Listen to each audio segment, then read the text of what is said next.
Hi, everybody. Thank you to everybody for their presence. Today we are receiving Jean-René Chazottes from Ecole Polytechnique. He is working at the Center for Theoretical Physics, and Jean-René is currently working on several topics, but the one he is presenting today is population dynamics, something that is working on, I guess, like 10 years, last 10 years, you start this, no more or less, something like that. 7 years. 7 years. And before that, just to mention that Jean-René had his PhD in Marseille, where it's somehow how we met, because I met my master there, and then he was some kind of advisor for me during this master, and then we met again 5 years ago, so this is funny. And so I'm very happy to receive Jean-René in this seminary of our program. And so thank you very much, Jean-René, for accepting our invitation. And please, I mean, the floor is yours. Thank you very much. So let me switch to my presentation. Okay. So can you see it? It's okay? Yes, we can see it.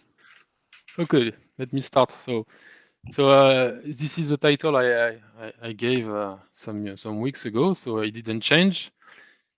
You see a picture here that I will use later on. In fact, I will use even numerical simulations to illustrate what we do.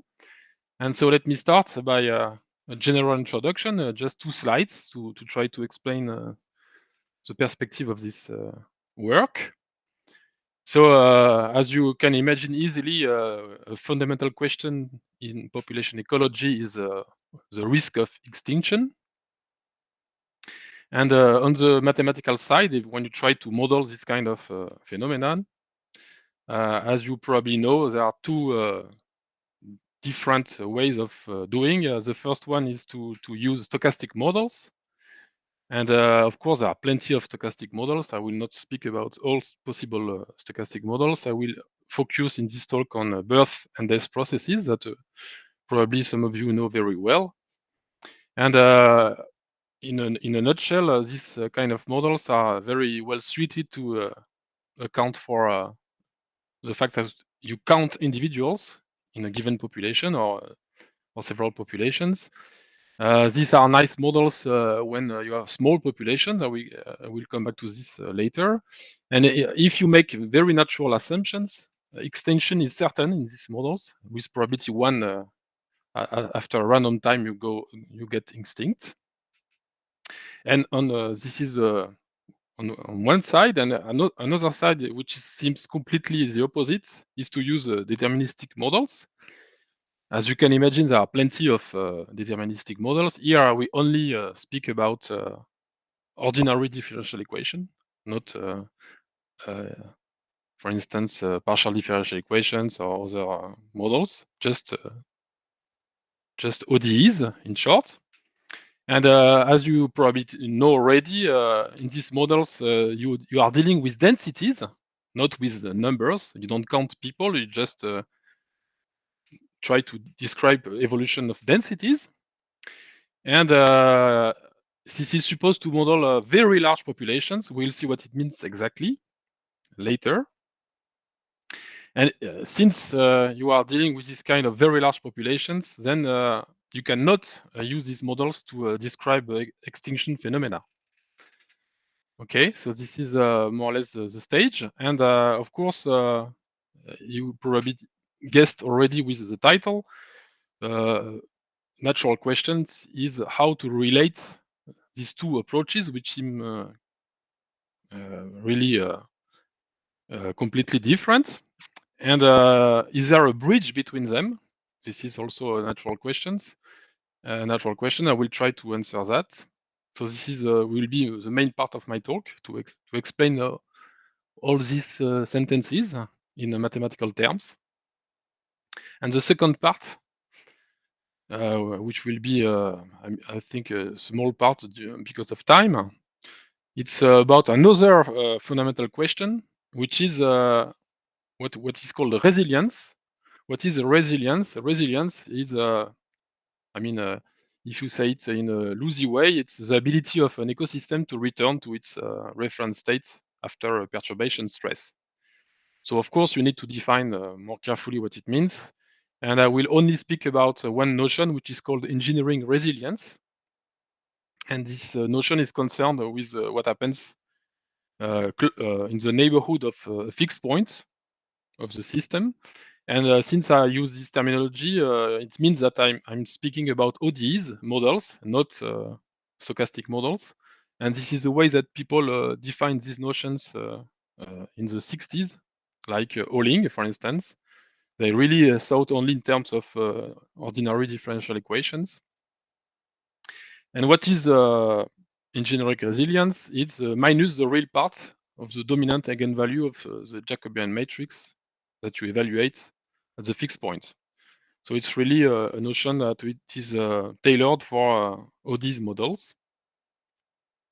And maybe a much more intuitive way of defining it is to say that it is a reciprocal of the characteristic return time to the fixed point after a small perturbation. So it's really a time scale that tells you how much time it takes to come back to equilibrium, supposing that you have such an equilibrium in your system. And of course, I already said that this notion is really tied to deterministic models, and you cannot imagine, you cannot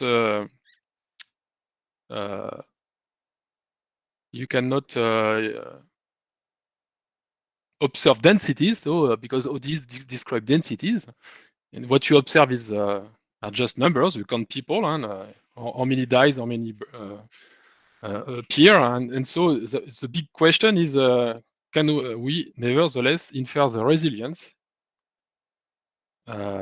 which is defined for some dynamical system, observing stochastic model, which is of course related to it. So this is my second question. Okay, now let's. My plan is yes. Just to fix here. So you're saying that stochastic models are suited to counting peoples, while Yes. ODE, deterministic, are working with proportions, or Yes, and I will make this very explicit. so. But what do you say that we don't observe densities? We only observe counting people. We can also look at density. What do you mean we don't? You know Because what I mean? I will explain. I mean concretely in models, in the models I look at. If you go in the forest and you count animals, you just you cannot determine their densities, and Okay. maybe it doesn't have any meaning because you have to have a lot of animals on a given surface to speak about the density. No. Mm-hmm. Mm-hmm. So Okay. so of course So the goal of my talk is to explain all this. okay. Okay. I agree that for the moment it's fuzzy because, but I needed to have an introduction, before putting formulas. So my plan is the following. I will very briefly recall what is a deterministic model in this area by giving a few examples. Then the kind of processes we look at when we turn to stochastic models. So probably this, or at least some of them. Then I will show you in which sense you can connect them by a very classical theorem. And then the main point is precisely to explain how to bridge the gap between the two models with the notion of quasi-stationary distribution. And then I will give a bunch of results for a class of models, and I will finish with the resilience, as I promised. And let me tell that I will use interactive numerical experiments that you can find on this website, which is maintained by Marc Monticelli and myself. And in the middle of the talk, I will show you some numerical experiments where we see a superposition of deterministic models and stochastic models, in a sense that I will explain, of course. So maybe I think probably all of you know this kind of models or some sort of models close to this kind of models. So D in my talk will be the number of species that are in interaction. I will be the density of species I, and in these models it's a function of time only. You don't take into account space or age structure or other variables. It's just the evolution of density in time. And I write with a dot to denote the derivative with respect to time. And you can write it in a compact form, which is a certain vector field in R plus to the D, because we are speaking about density, so everything is positive. And of course, you imagine that F is a nice vector field. I will give you examples in a minute. And typically, it's component-wise polynomial or rational fractions with non-vanishing denominators. And usually when people build this kind of models, there is a built-in splitting. You have a vector field which writes as a B of x minus D of x, where B stands for birth and D for death. So you have the balance between birth and death. And as you can imagine, B and D are positive components. You're not working with functions with vector fields with negative components. And an important point is that, at least in this talk, B of 0 is equal to D of 0 is equal to 0. It just accounts for the absence of spontaneous generation. Okay, if there is nobody, there will be nobody forever. Okay, so now let me give a few examples. You have a very simple model which will be used in this talk because you can state many results in an easy way. It's the so-called logistic model. So you have one species, and you have this differential equation, which is just x dot is equal to x times 1 minus x. Another example with two species in competition is this one, which maybe you know. So you recognize there is a logistic part, because if you put y equal to 0 at the beginning, then y do not evolve, it stay at 0, and you recover the evolution given by this model. And the same for the other components. So it's a way to so this model is kind of building block in all kinds of models. Notice that I used x1, x2, xd in general, but people like to put x and y when you have only two components, just like that. And the last example I can show you is the model of Rosenweg-MacArthur, which is a prey-predator model. So there is still this logistic part if y is absent. And then you have an interaction. So I will show you numerical experiments because I don't have time to explain all these models. But the idea is, you have very concrete models like that, which are classical. And the precursors, as you know, probably are Verhulst in the 19th century. You have Ross at the beginning of the 20th century. Then you have the names which are very famous of Volterra, Lotka, Gauss, Kolmogorov even. Maybe not everybody knows that Kolmogorov worked in this area also.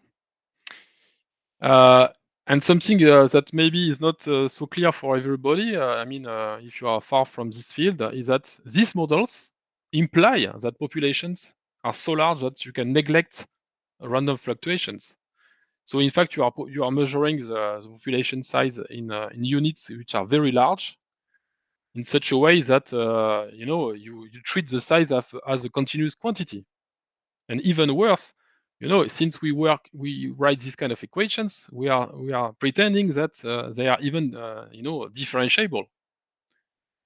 So for sure, something must be supposed about the number of of individuals you have in your populations, and how you measure it. Otherwise, it doesn't make any sense to speak about densities. And by the way, you can still find publications in some very respectable journals where people deal with this kind of models. And at some point, they get 10 to the minus 9 rabbits, for instance.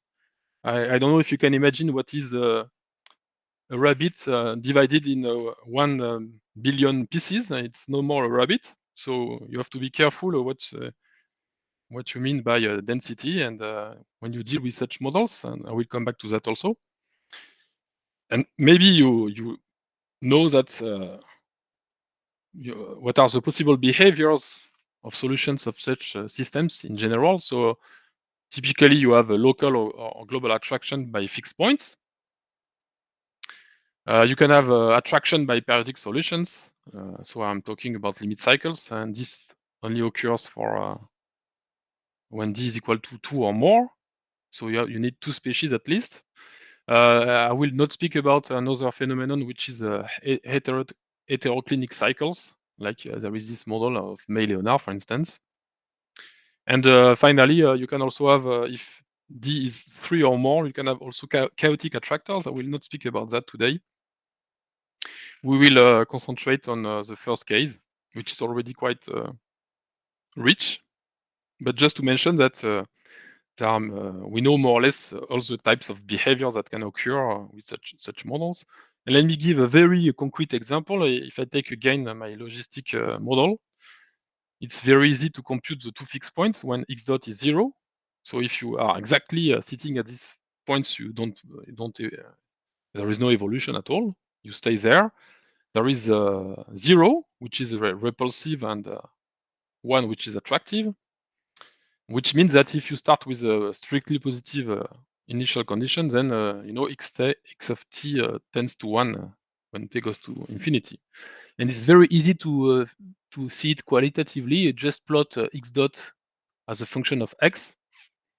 You have this is a parabola x times 1 minus x, and I put a red ball because it's attractive, and the blue one because it's repulsive. And you see, since this is positive, then x of t is increasing since the derivative is positive.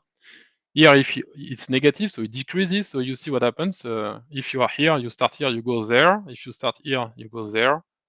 And if you are sitting exactly at 0, you don't move anymore. Okay? So this is all for. Do you have questions, by the way? Yeah, I perhaps have a question, because so this model here, which is a simple model x1 minus x, does Yes. it has what would be the interpretation if you were using this for a population? So you say that 1 is attractive, that is, you go to density 1. Yes. So I thank you for the question. So in fact, you have the density of some of a single population, and the idea is that if if you imagine for the moment that there is no this minus x, so just x dot is x, you have an exponential increasing of any initial population, because you know x of t just exponential of x times, of course, x times 0, and with this minus x, so it's x minus x squared. If I develop, you have a way to avoid this exponential explosion. So in fact, I should divide by this x by some number which measures the maximal density that the system can sustain. Okay. Okay. So this is a very classical model introduced by Verhulst in the 19th century, because the idea was, okay, you want to introduce a model where you have a mechanism, you have competition between people of the same population for space, for food, or whatever. And so when you get too crowded, then you have a mechanism which avoid the explosion of the population. In other words, if you assume that you put some population in a new place where there are plenty of food at the beginning, it will be very well described by x dot is equal to x. And then, of course, when there are too many people, you imagine that they will compete for food or for space, and there will be some death because they will kill each other or they will die because of the lack of food. And the simplest way to do this is to add to x minus x squared, and this is a kind of deceleration that you put to the way x varies in time. You see? Is it clear? I don't know. Yeah, it's clear. Yeah, no, this what you said, what you just said now. I think intuitively now it's good. I understand now. So you are modeling the way that even one population may have this kind of expansion or even diminution due to struggle for surviving. Okay. Exactly. So, and so you see in the preceding models, yeah, you see, I said that this model is a building block for other models. You can repeat here, you know, if you start with y equal to 0, for instance, you see that you recover only the evolution of one single species. And then you see that you have the interaction here, x, y, it's an interaction. And there is a minus sign, so it means that, you know, it's death because there are a competition. So it impacts the rate of growth of the population, each one. And also, the same is true for the other components. If you start with x which is equal to 0, then you have also a mechanism making the population goes to 1, to the density 1, which is of course in arbitrary units. I didn't put a parameter to simplify here, but 1 is of course purely arbitrary. It could be whatever you want. You can parameterize some kind of it's called in ecology carrying capacity. Okay. So now let's go to stochastic models, and in particular I will show the equivalent of the logistic model, for instance, explicitly. So now you change completely your mind. You want to describe the state at time t of your d species as a vector like that. It has d components, and if you take one of the components, it's a random variable which is really counting how many individuals of species I you have at time t. And then you see you have a parameter k, which is a scale, and the idea, which will be clear in a minute, you want to count individuals in the units of k. So the way to think of it during the talk, and it will be clear, I think, when in the next slides and in the sequel. If you have, for instance, n sub I individuals of species I, you want to make you want to define xi as ni over k. So it's a kind of density. You see, you are saying that if I want to make a density, I should take my number and divide it by some scale, which is, for instance, the size of the whole population. For instance, the maximal size that the ecosystem can support. And the idea is to have in mind that the correspondence between numbers of individuals and densities will be like that. It will be measured by k. Okay? Is it clear? Nobody there? Hello, hello? Hello, I think Sandro. Sandro lost the connection. Okay. Yes, I think so. Okay. So If you keep going, yes. yes, please. And so the process, now I want to define the process because for the time being, I didn't define how I evolve. So it will be a continuous time Markov chain.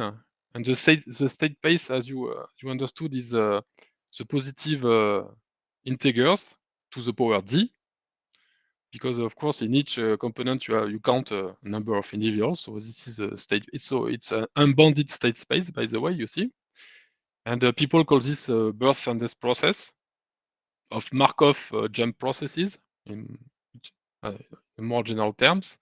And of course, I have to define what I mean by what is the rate of change of these random variables. What I do now. So sorry, it's a big formula, but in fact it is not difficult. It's just a mess to write, but it's not difficult to understand. So I will write with with bold letters vectors, as you probably guessed. So that's why I have this bold B, bold N, etc. So what are the rates? So what is the initial ingredient? You are given your birth and death rates. Remember that the difference between the two is your vector field, because the idea is that I want to build a stochastic model with a vector field. So my initial data is a vector field. I want to play with it. And I pretend that I can define the birth and death process with that. And here is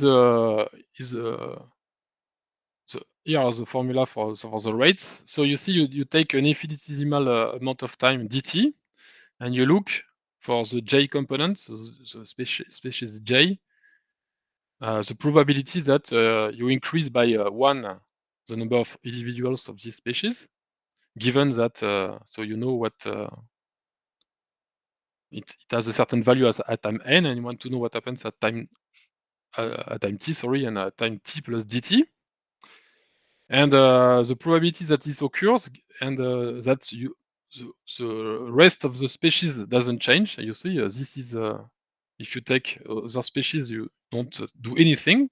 This is given by your vector field, the part of the vector field giving the birth, estimated in n over k times k. So I don't have time to explain why this is natural to multiply by k, but I give a comment in a minute which explain that it is consistent at least. You have the same for death. You see here the species number j, you have a decrease by 1 individual. There is one death in an infinitesimal amount of time. The remaining components don't change.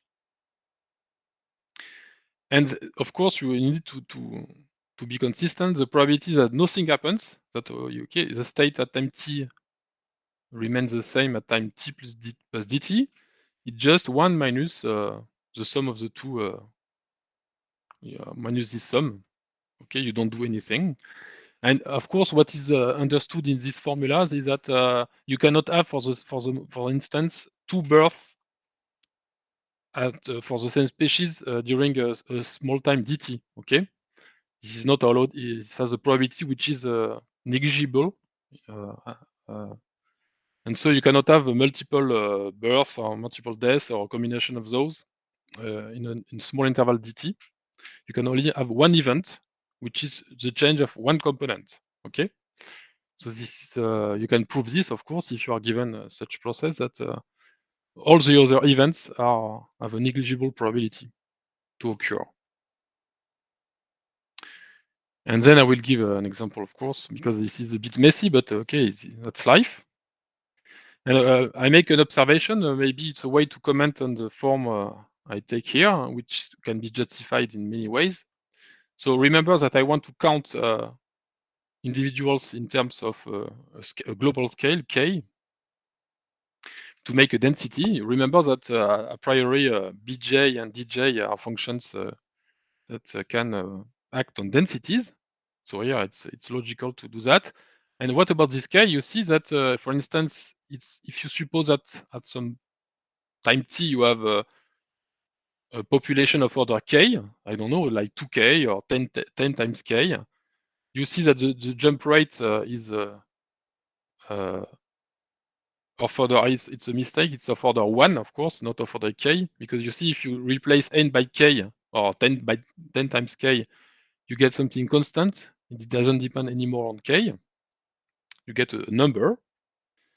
And so you see that the time interval during 2 consecutive jumps must be of the order 1 over k, because you have this k here. And this is the probability, so it should be less than 1. So I don't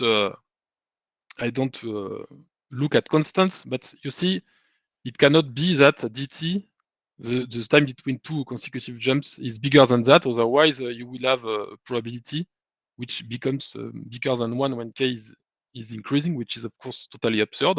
So you see it's consistent, this form, with the fact that with a population of order k at some time, you get the typical time interval between two consecutive jumps is 1/k, or this order at least. So please, sorry, there is a mistake. This is of 1 here.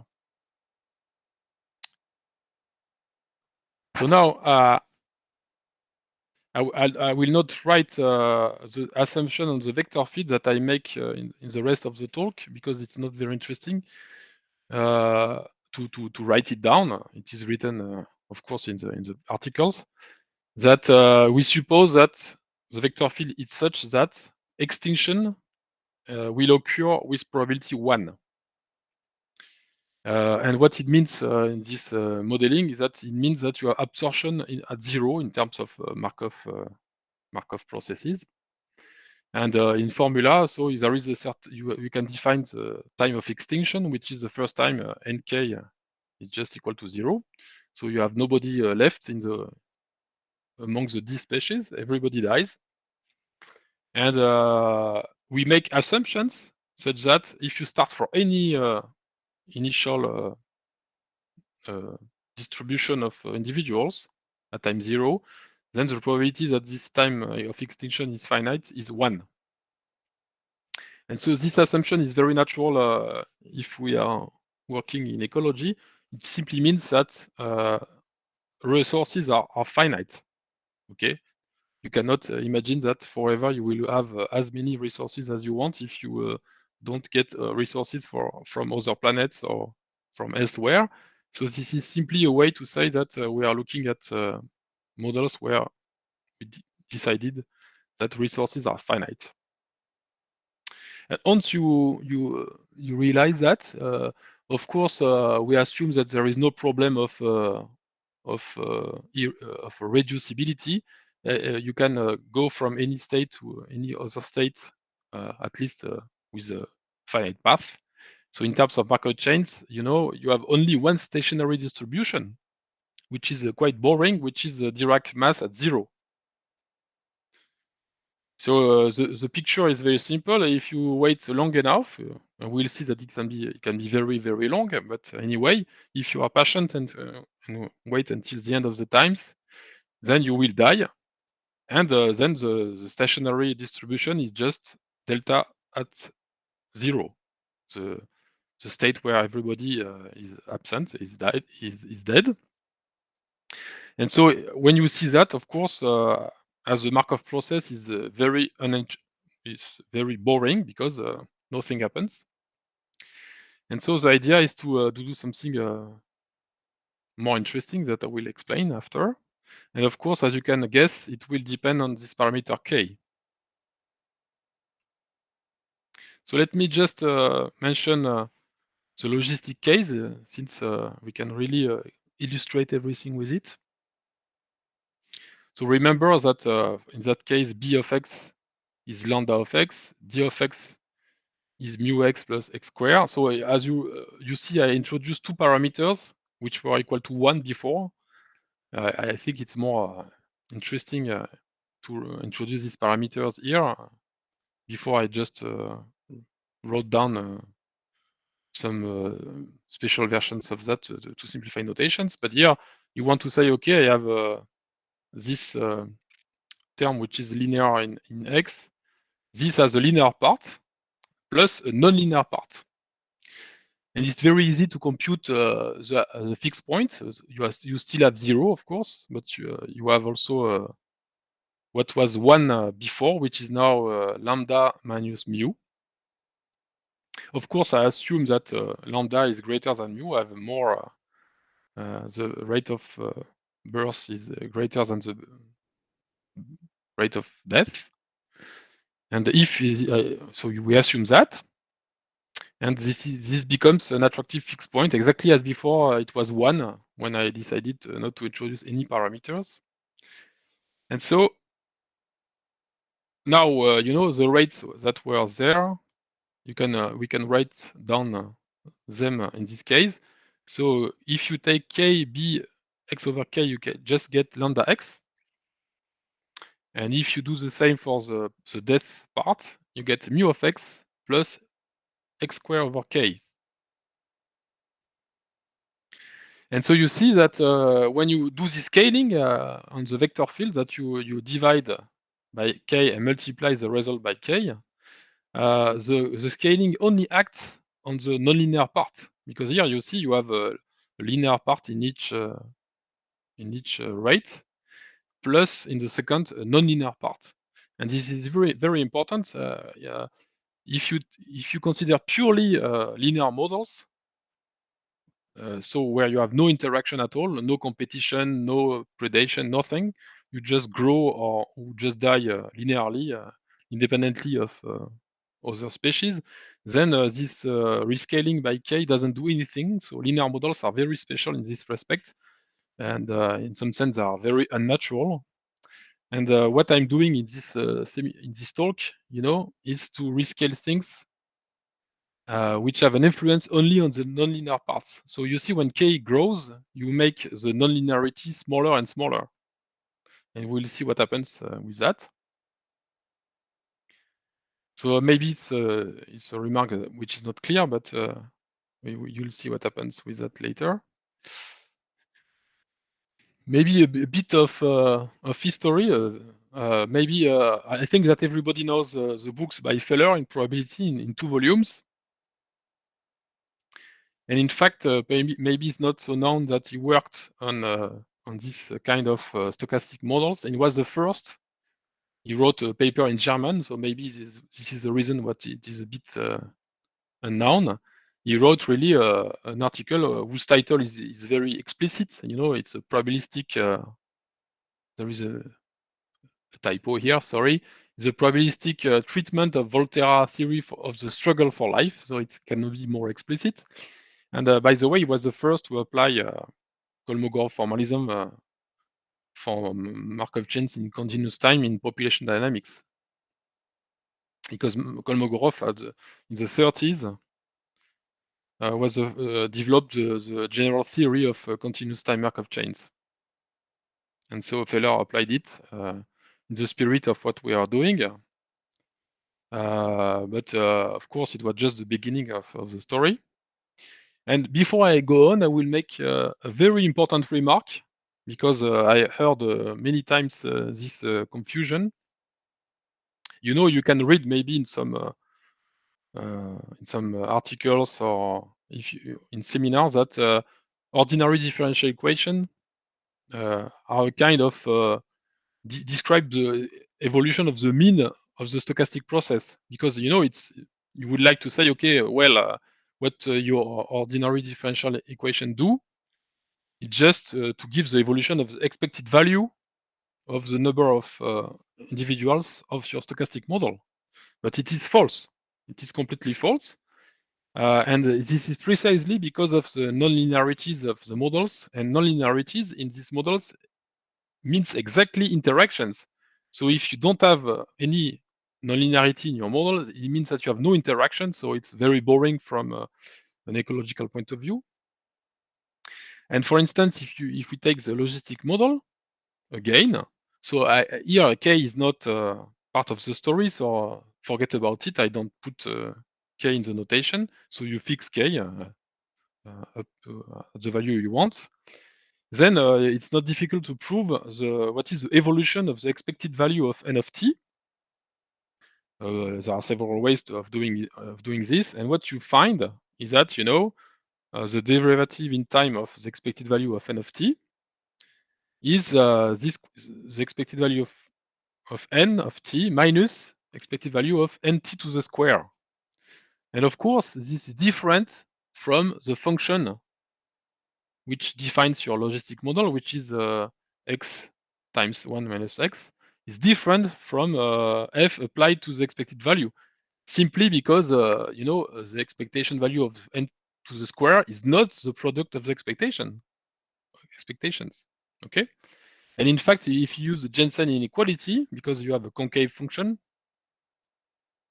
you see that the behavior of the expected value of the stochastic model always overestimate what happens, because with respect to the differential equation, because you know this is dominated by you have domination by what happens in expected value.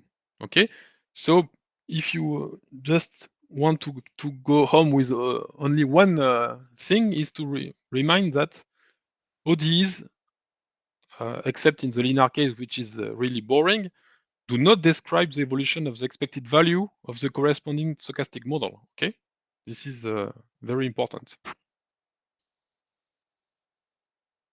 By the way, did Sandro come back? A long time. Oh, Yeah. I don't know. I didn't know. I can't see anybody, so it's very strange. Oh, no, sorry, yeah, because my internet just fall down. But yeah, I came back a long time ago. And so what do you mean? So here, in this case here, so you said, so we can see that you have a strict inequality with f of the expectation. So you said that there is a, it's dominated. And what it means is domination, because it's on the derivative. So what do you mean? It lasts longer when you look at the model in the mean field. We cannot. No, this means that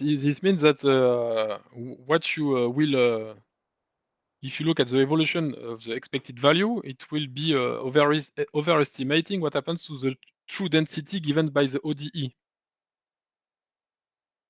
And what overestimating means? It's always give a larger density, or yes, exactly. What? The density is smaller than the one you would have if you pretend that your system is described by the expected value. Okay, if you forget about this, it's not very important. The main message is that you could imagine that the expected value of n of t obeys exactly the equation given by the logistic model, but it's not the case, simply because the expected value of nt to the square is not the product of the two expectations of, you see? So there are correlations, and this is fundamental because you have interactions with the population with itself, and this creates this effect that the ODE do not describe the behavior in mean. Okay, it's something you could believe at the beginning, you know. Okay, yeah. Mm-hmm. But now I will show what happens exactly, and I think it will clarify this. What is the meaning of this observation? Because now you want to, you see, you want to, as I promised, I want to show you what is the link between a possible link between the two models, the deterministic one and the stochastic one. So remember, so my data is I'm given the vector field, which is the difference of b of x and d of x, birth minus death. So I can cook up a differential equation on one side, and on the other side, I cooked up, you know, this rates in my stochastic model. And now, what is the relationship between the two models? This is given by this classical theorem, which is due to Kurtz. And as you can imagine, it's natural to rescale the process by k,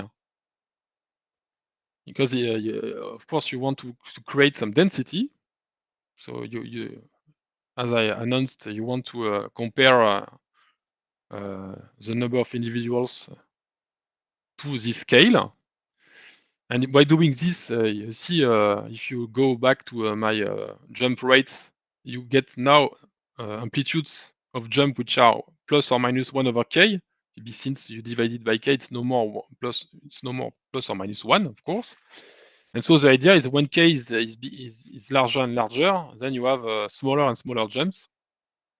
And so this means that if you represent what happens in your process, you have something which is closer and closer to a continuous path, you know? So this is just intuition.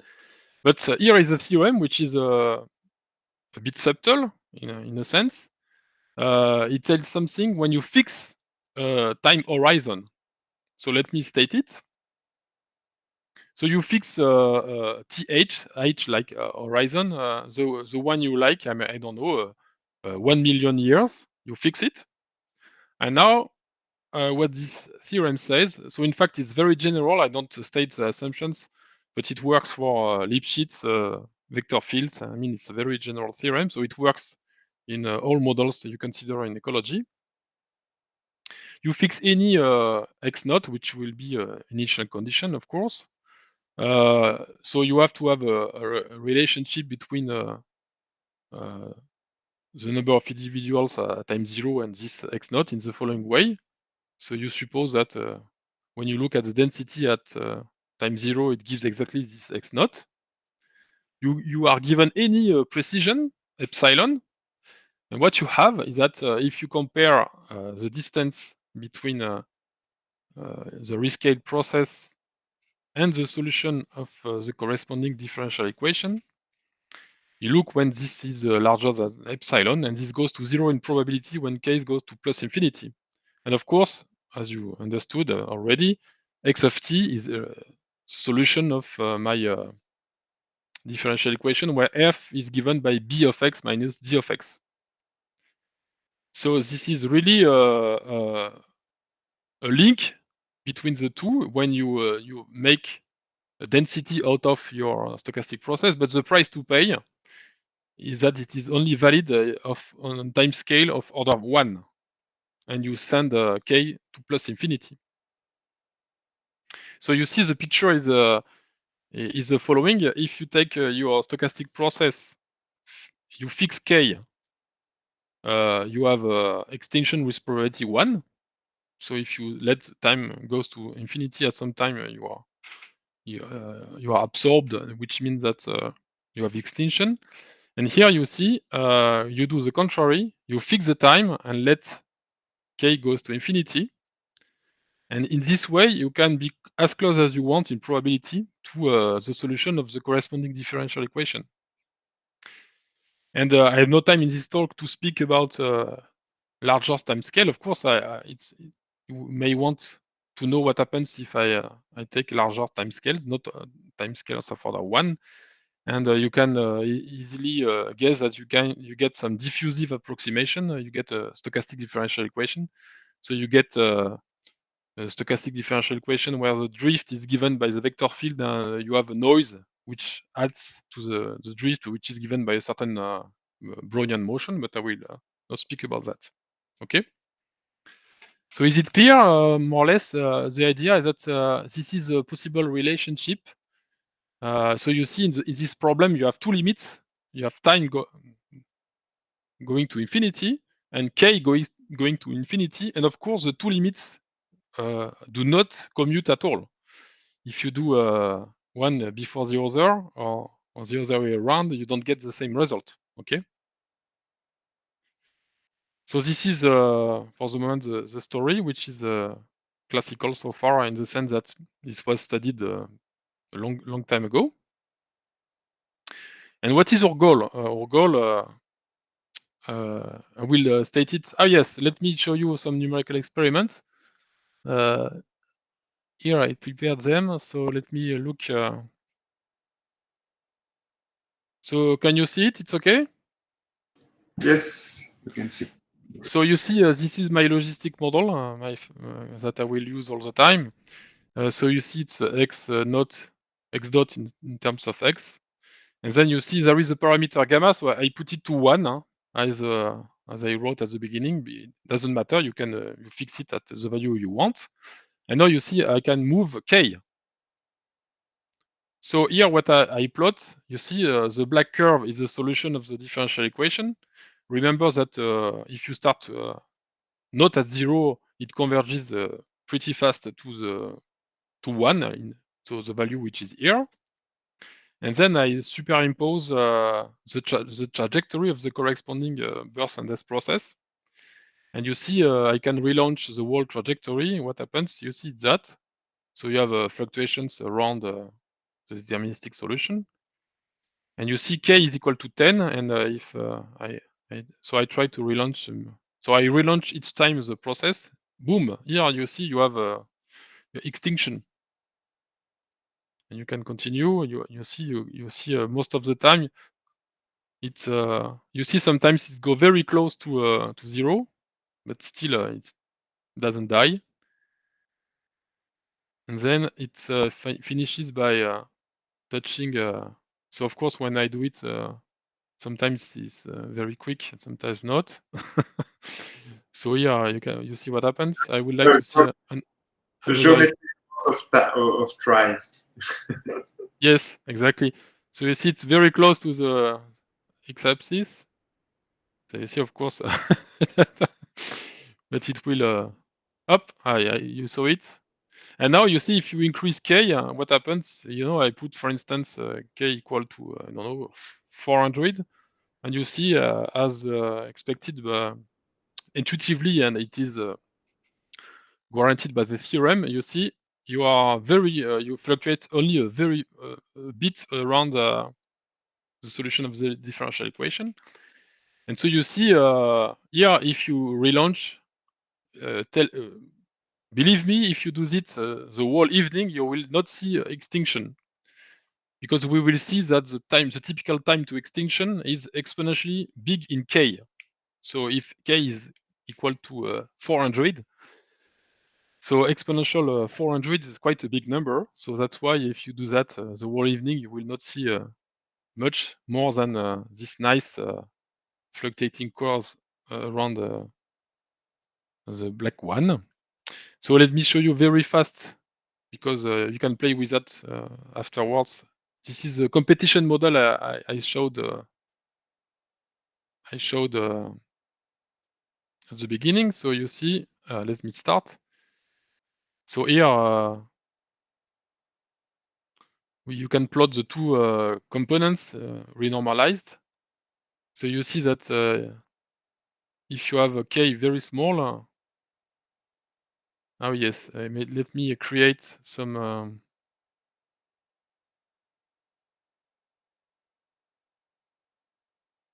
So for instance, here you see one of them of the components died. So you have only one evolving, simply because you are on the y-axis. You see, because remember, if you are you follow an axis, then you have the evolution given by only one component. And if you increase k, what happens is that you see you closely follow. Now let me try to produce the other case when you have a stable fixed point. It is in red because it's stable. You see, what you do is you spend a lot of time. You are sticking around. You see, we sometimes we don't see anything because it's making a cluster there, and so you fluctuate only a bit around the fixed points, because k is very large. On the contrary, if it's small, you see, then you can escape. And then you see. So this is just to show. And the last example was Rosenweg-MacArthur. Here you have a limit cycle in this model. And you see when k is not too big, you follow more or less this attractive close. You go very close to 0, but still it works. You don't die.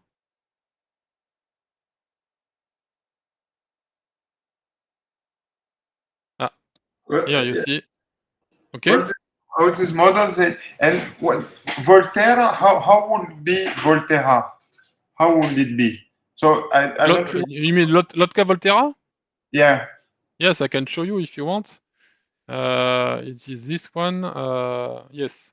So the classical one is this, but you see, this is not exactly the classical one, because you put x dot. You have a logistic term.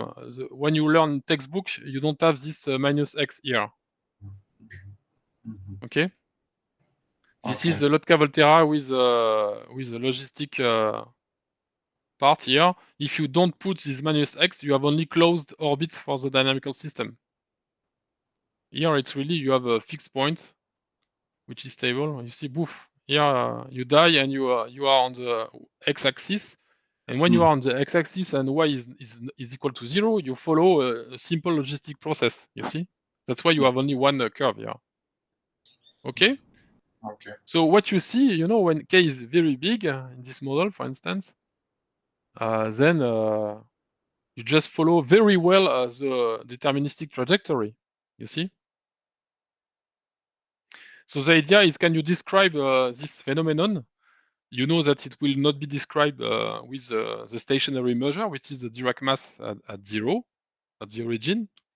So something else must be done to replace this notion and to explain that during very long times, you see, you are like very stationary. And so this is what I try to explain now. Yeah, Jean-René, just to tell you that you have been speaking 1 hour more or less. Okay, I will stop in 5. Give me 5 minutes, it's okay? Yeah, just exactly. No problem. So it's a bit difficult to with this way of communicating. So if we are back to mathematics. When you saw these numerical experiments, what we want to analyze is what happens to the process when time and k are finite, and you want to understand the scales which are involved. Because, for instance, you can ask how does the mean time to extinction scale with k? As I already told, it's in fact exponential in k. That's why for when k is getting large, you can observe for a very long time some kind of stationary behavior. How to describe the observed transient stationarity? So, okay, how can you describe it? So this is, of course, as you guessed with the title, what is the quasi-stationary distribution? What is the time span of this transient stationarity? Because we know that after a while you get extinct. So after a big time you get extinct. So we like to know what is the window of time during which you have this quasi-stationary behavior, etc., etc. And so here is the notion of quasi-stationary distribution that I describe in an abstract way. So you fix, for the moment, I fix k. K doesn't play any role for the moment, just because I don't want to introduce too abstractly this object.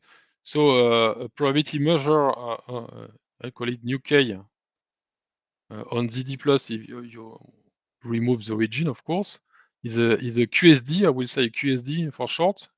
If you take any time and any set, you look at the conditional probability that your process is in A, given that you are not you don't have extinction yet. So the extinction will happen after time t. If you start with this special measure, then you get exactly the measure of your set, and it is independent of time. So of course it's reminiscent of stationarity, except that you condition on this event not to be extinct before time t. So this is this notion. So I will not comment too much on it. I think it's quite natural.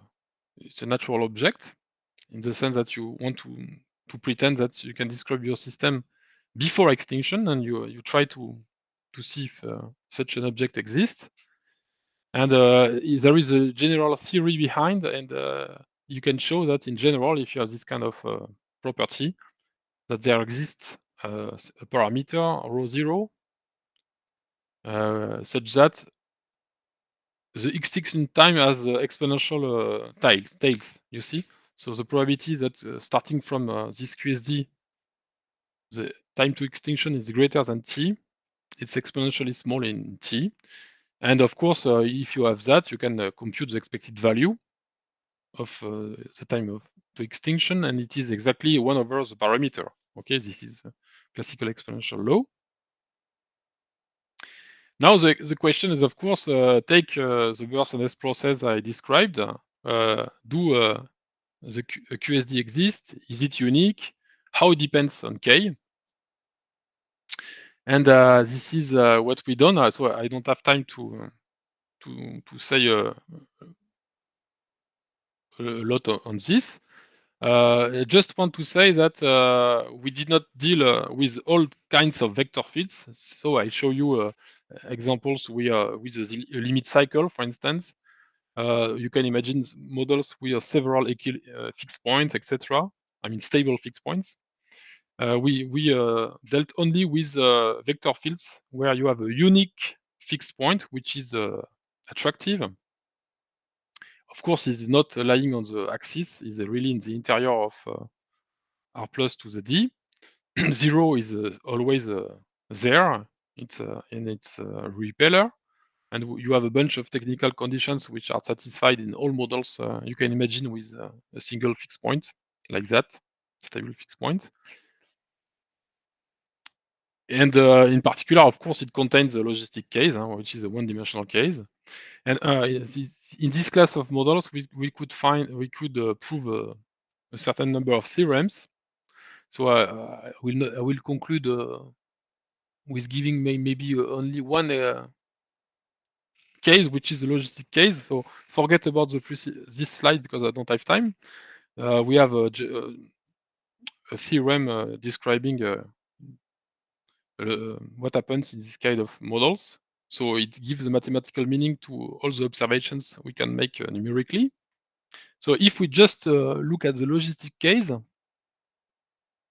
so recall that D equal to 1, you have only one species. X dot is just this. You remember that the fixed point, which is stable, is just lambda minus mu. You have this rates here, so it's just what you already saw. And for instance, as a corollary of our theorems, we can compute precisely the mean time to extinction if you start from the QSD. So you see, I start from the QSD. I want to compute this expected value, and what I find is this formula. So forget about this term for the moment. You see it's exponential in k because this is positive. You can check it. It's not trivial, but it's easy to check that it is a positive coefficient. Of course, you have your 1 over square root of k, but okay, we can say that it's growing exponentially fast in k, and you have the exact scaling in fact in front of this exponential. And the main point in this analysis, you have really an error term here, you see, which tells you that the ratio between this expected value and this quantity is 1 plus something going to 0 when k becomes bigger and bigger. Okay, maybe the log k to the cube is not there, but it is just an estimate. But anyway, the whole thing goes to 0. And it is valid for all k large enough. I mean, of course, you want this to be small. And let me I just comment the last sentence. Forget about this horrible estimate, just to show you that we can control many things. So you see, just look at this distance. So it's a natural question is to look at the distance in total variation of the process at time t starting from anywhere, you see, and you want to compare it not to the QSD but to the QSD and the Dirac mass at 0. Remember that if you wait long enough, you will die. And so you compare it with a certain convex combination. And you have this horrible estimate. And forget about the precise formula. What is important is that if you now start with an initial state, which is of order k,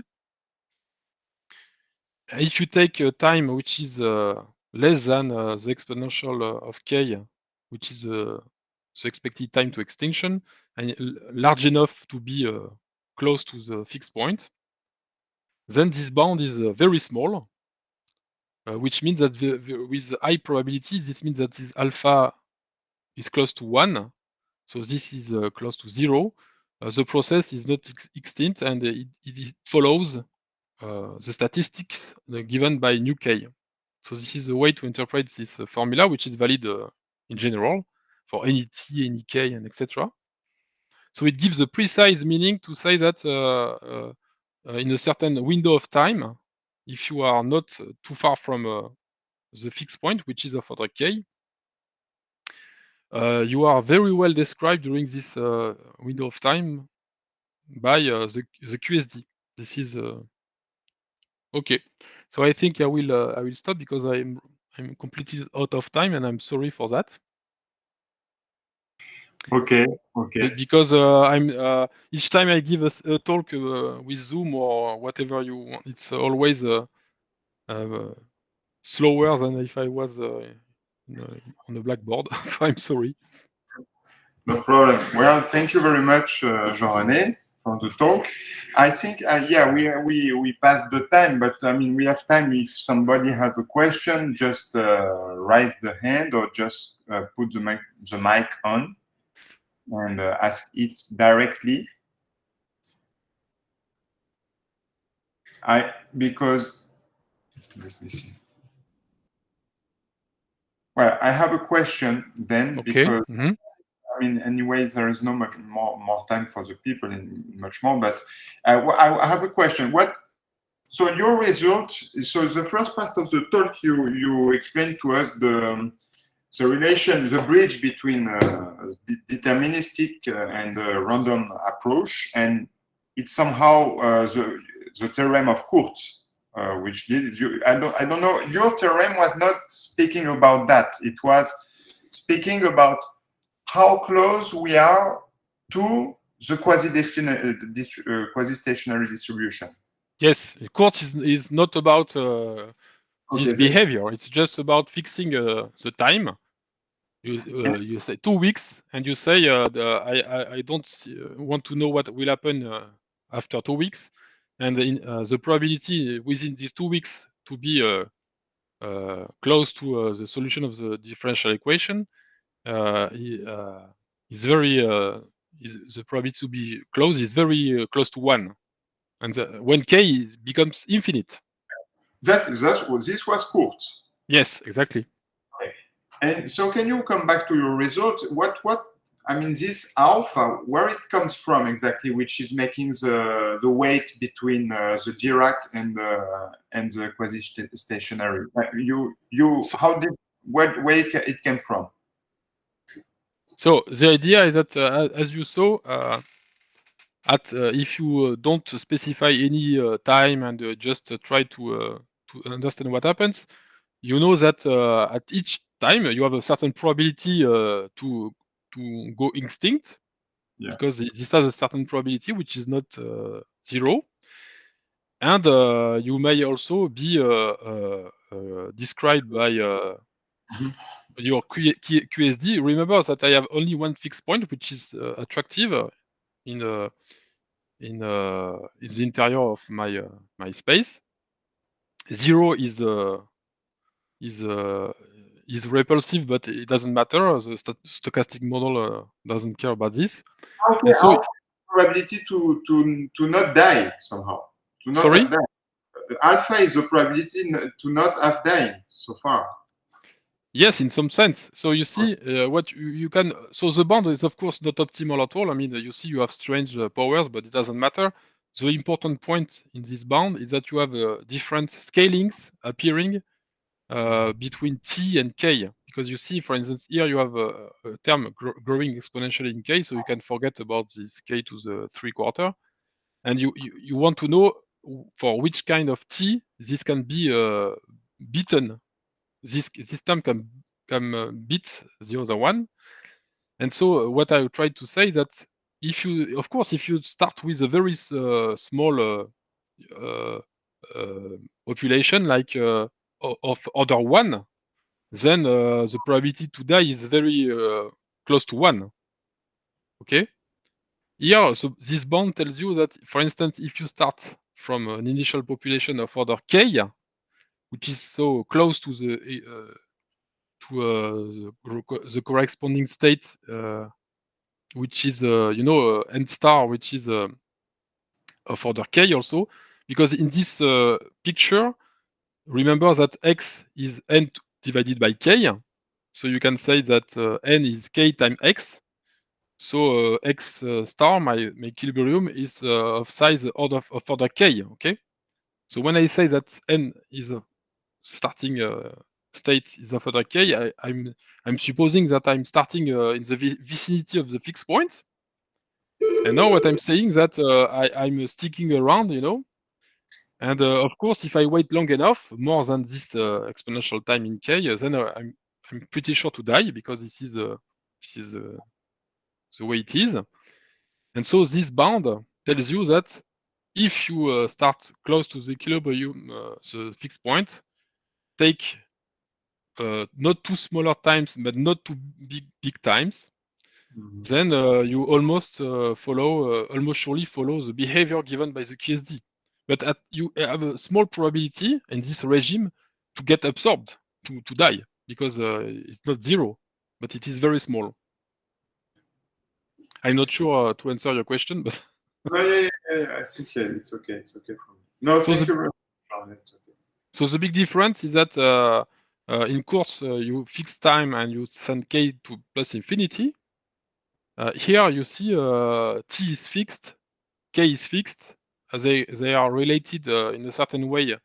If you want that your process behaves like the QSD, but you can also describe the other regimes.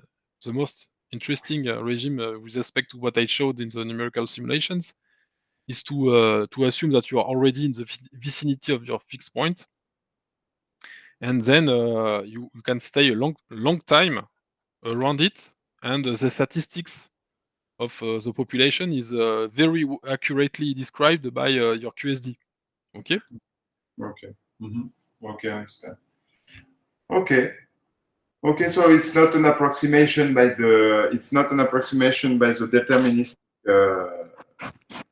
model, but an approximation by the QSD.